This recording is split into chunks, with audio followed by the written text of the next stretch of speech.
Mga kababayan,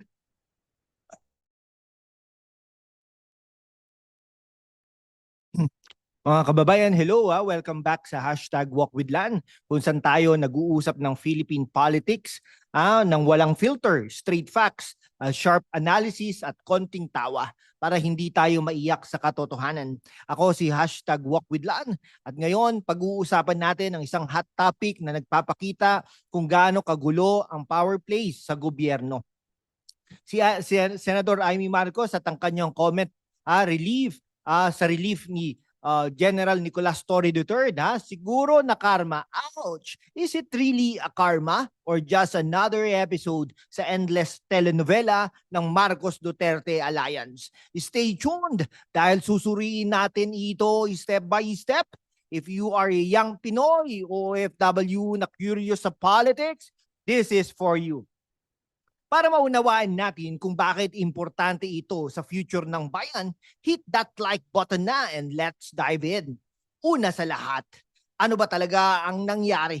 Noong August 2025, biglang na-relieve si General Torre bilang PNP chief at si Senador Amy Marcos, ang ate ni Pangulong Bongbong Marcos, ay nagbigay ng isang witty pero biting comment. Siguro na karma kaya na-relieve. Bakit niya nasabi yan? Dahil daw sa earlier actions ni Torre, like demoting some generals, okay, without proper consultation. Pero teka, is this divine justice or political lang? Sa episode na ito, we will break it down intellectually. Titignan natin ang facts, critic, the motives, at magbibigay ng insights para sa inyo, na youth at OFWs na gustong maging informed voters. Imagine, habang kayo'y nagtatrabaho abroad, ito ang mga drama na nagdidictate sa peace and order sa Pilipinas. Exciting, di ba? Let's kilalanin natin ang key players. Kay mga kabataan at OFWs, let's start with the basics para ma-appreciate nyo ang context natin. Si Senador Amy Marcos ay hindi lang ordinaryong politiko. She's the eldest daughter of former President Ferdinand Marcos Sr. at sister ni current President Bongbong Marcos. Born in 1955, siya ay nagsilbi sa governor ng Ilocos Norte, congresswoman, at ngayon ay senador. She's known for her sharp tongue and loyalty to family legacy. Pero critically speaking, marami ring controversies like allegations of misuse of funds or her stance on historical revisionism. Sa isang old incident, she once joked about blessing her Senate office with igorot rituals para ward of evil spirits from previous occupant na si Senador Trillanes. Witty, di ba? Pero para sa mga kabataan, ito'y reminder, politics is often image and alliances. Mga kaibigan, si Amy ay pro-Marcos at recently she's navigating the tense Marcos-Duterte relationship. Bakit importante sa inyo? Dahil sa OFWs, ang stability ng gobyerno affects remittances and family safety back home. Okay, sa susunod, sino naman si General Torre ang bida sa karma story na ito? Ngayon, pag-uusapan naman natin si Police General Nicolas Torre III. Sino ba siya? A PMA graduate, class of 1989. Siya ay umakyat sa ranks ng PNP with a reputation for being tough on crime. Okay, fact-based muna tayo. Noong March 2025, siya ay naging controversial. Nag-lead siya ng arrest ni former President Rodrigo Roa Duterte kaugnay ng ICC investigations on drug war killings. Okay, imagine, isang general na hihilain ko yan, sabi niya, referring to Duterte caught on camera, brutal daw para sa iba. Okay, parang scene sa action movie, pero real life. Some DDS called it savage, while others praise it as justice. Then as PNP chief from May 2025, he implemented reforms, pero may complaints. Unilateral demotions of generals, including Ilocanos like Melencio Nartates Jr. Was this Torre acting beyond authority, as Senator Ping Lacson said, or just cleaning house? Para sa youth, this shows how power in PNP can be personal. Ito ba ang uri ng leadership na protekta sa inyong families? Ano ang tingin ninyo?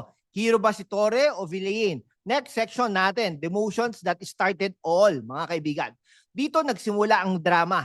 bilang PNP chief, si Torre ay nag-demote ng ilang generals, no? Without consulting key figures like Interior Secretary Benhur Abalos, no? And then John Vic Remulla pala.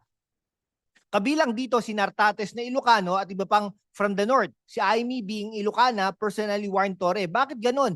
Nako, may balik yan. Magdahan-dahan ka. Okay, mga kababayan, naranasan nyo ba sa work ng office politics na ganito? Sa abroad, it's similar. Demotions without reason lead to resentment, no? Ayon kay Senador Lacson, Torre acted beyond his authority. Parang sinabi ni Aimee, karma is a boomerang, general.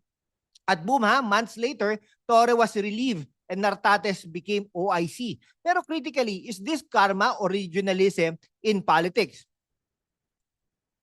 Okay, fast forward po muna tayo. Bago po yan, magkape muna po tayo. Sarap. Okay ha, fast forward to August 26, 2025. Biglang na-relieve si Torre. Official reason, loss of trust daw, pero DOJ Secretary Remulla says Torre still has Marcos' trust and might get a new post. Interesting, di ba? Some experts say it's not karma but Torre being a threat to corrupt elements. Others like DDS celebrate it's a payback for Duterte arrest. Okay, sa Philippine politics, reliefs like this often mask deeper alliances. Para sa youth, lesson natin dito, power is fleeting. Today chief, tomorrow relief. OFWs, relate nyo sa job security abroad. Si Torre from hihilain ko yan to hinihila na ako palabas. Karma. Ngayon, suriin natin ang comment section, no? Ni Aimee, ha? Hindi ko naman alam na magdidilang anghel ako. She apologized but implied karma for demoting Ilocanos. Is this genuine belief in karma or a witty way to justify political revenge? Okay, ha? Ayan, is this genuine belief in karma or a witty way to justify political revenge? Okay, Marcos Duterte alliance is fracturing. Remember Sara Duterte's issue? Okay, Torres Duterte's arrest might have angered the South. Karma in politics is like traffic in Manila. Everyone thinks it's someone else's fault. Ano sa tingin ninyo, mga young viewers? Is karma real in governance or just an excuse? Comment down below your thoughts para sa shoutout next video. No? This shows regional biases in Philippines leadership, Ilocanos protecting their own. Siyempre, mga kababayan, sa mundo kung saan ang kasinungalingan ay nangingibabaw, ang katotohanan ang unang sinisikil. Pero kasama kayo, magpapatuloy tayo sa laban. Walang takot, walang kinikilingan, at laging handa para sa bayan. Sumali na sa aking YouTube membership sa #WalkWithLan at tulungan natin ang channel na maabot ang 100,000 subscribers. Ang inyong suporta ang susi sa kalayaan natin para ipagpatuloy ang pagbabalita ng katotohanan. Salamat at kita-kits sa laban. O para sa inyo, na kabataan at OFWs, ano ang matututunan natin dito? Una, politics is about alliances. Marcos protecting Ilocanos, Duterte's the South.